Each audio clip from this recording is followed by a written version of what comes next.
বিসমিল্লাহির রহমানির রহিম। সালামু আলাইকুম সবাইকে, কে কোথায় থেকে দেখছেন। এই যে কাজটা করছি 2-3 মাস ধরে, সেটা আজকে চীন থেকে মোটরটা এসেছে।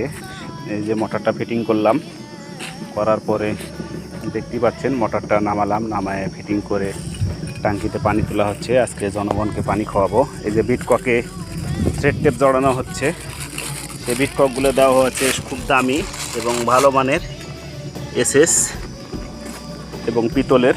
দেখতে পাচ্ছেন 30টা ট্যাপ কল আছে। আর এপাশ দিয়ে যে পানিটা উঠছে ট্যাঙ্কিতে, এই যে এই লাইনটা দিয়ে পানি ট্যাঙ্কিতে পড়ছে, শব্দ হচ্ছে, বোঝা যাচ্ছে। এই লাইনগুলো সম্পূর্ণ ফিটিং দিলাম। এই যে দেখতে পাচ্ছেন ইলেকট্রিক লাইন, এটা সোলারের। এই যে পাশে সোলার আছে, সোলারের লাইনটা এখনও সংযোগ দেওয়া হয়নি, মিস্ত্রি আসলে সংযোগটা দিবে। ওটা অন্য মিস্ত্রির কাজ, সেজন্য আমি করলাম না।